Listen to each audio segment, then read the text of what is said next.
Olá!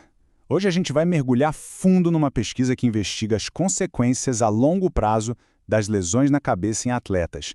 É uma análise que revela como os ecos de um jogo podem, literalmente, durar uma vida inteira. E essa é a grande questão, não é? Para muitos atletas, as batalhas mais difíceis não acontecem dentro de campo, mas sim anos depois, em silêncio, dentro da própria mente. Ok, vamos começar a entender isso. Para pegar o fio da meada, a gente precisa primeiro olhar para uma lesão que é, por natureza, invisível enquanto a pessoa está viva. E aqui está o grande enigma. A encefalopatia traumática crônica, a famosa ETC, é uma doença neurodegenerativa ligada a repetidos traumas na cabeça. O problema é que ela só pode ser confirmada numa autópsia. Então, como é que os cientistas podem identificar os danos e os riscos em atletas que ainda estão vivos? E o ponto crucial é este. Não se trata apenas daquelas pancadas gigantes que levam a uma concussão. A pesquisa sugere que são os milhares de impactos menores, os chamados subconcursivos, que vão se acumulando ao longo de uma carreira e eles parecem ser os verdadeiros vilões da história. Então, se não dá para ver a ETC em si, onde é que os pesquisadores foram procurar pistas? Bom, a resposta pode estar bem na primeira linha de defesa do cérebro. Essa pergunta levou os pesquisadores a uma hipótese fascinante. E se o problema não for um dano numa área específica, mas sim uma falha geral no sistema de segurança que protege o cérebro? E se a barreira que deveria mantê-lo seguro estivesse, na verdade, com vazamento? Essa proteção se chama barreira hematoencefálica. É uma maravilha da biologia, uma fronteira microscópica que regula, com um controle absurdo, o que entra e o que sai do nosso centro de comando. Basicamente, é um segurança de elite. Ele confere a identidade de cada molécula que tenta entrar, garantindo que só o que é essencial passe e mantendo toxinas e outros perigos do lado de fora. E aqui vem a pergunta de $1 milhão. O que acontece com esse segurança depois de anos e anos levando pancada? Será que ele perde a capacidade de manter a porta fechada? Será que a barreira se torna cronicamente permeável, ou seja, com vazamento? Para responder essa pergunta, a equipe de pesquisa usou uma tecnologia de imagem super avançada para olhar diretamente dentro dos cérebros de atletas aposentados. E o que eles encontraram foi, no mínimo, impressionante. Agora, olha só que interessante a evidência visual. À esquerda, um cérebro de controle, saudável, quase sem nenhum sinal de vazamento. Mas, conforme a gente vai para a direita, nos cérebros de atletas aposentados, eles começam a se iluminar com pontos coloridos. Cada um desses pontos representa um lugar onde a barreira está falhando. E isso não foi um caso isolado, não. Quando eles quantificaram isso em todo o grupo, os dados mostraram um padrão muito claro e bem preocupante.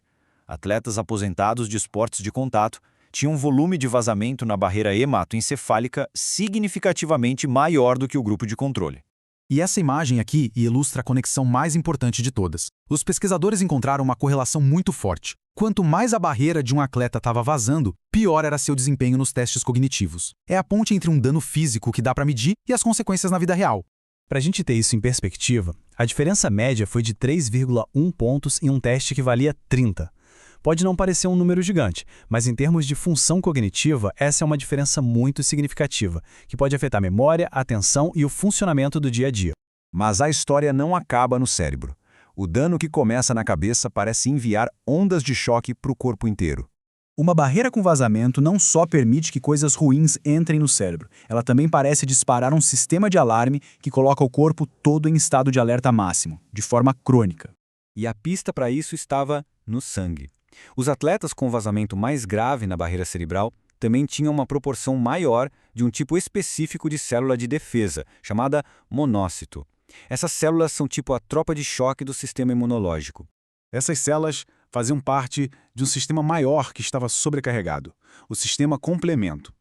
Pense nele como um sistema de alarme corporal, que não só chama a polícia, mas também amplifica a resposta, marcando os invasores para destruição. Nos atletas, esse alarme parecia estar travado na posição ligado.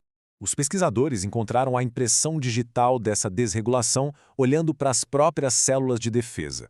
Eles descobriram que os interruptores genéticos que controlam a resposta imune estavam alterados, o que era a prova de uma inflamação sistêmica persistente. E agora chegamos ao ato final, onde os pesquisadores conectam todas essas descobertas em atletas vivos àquela doença que só pode ser vista depois da morte.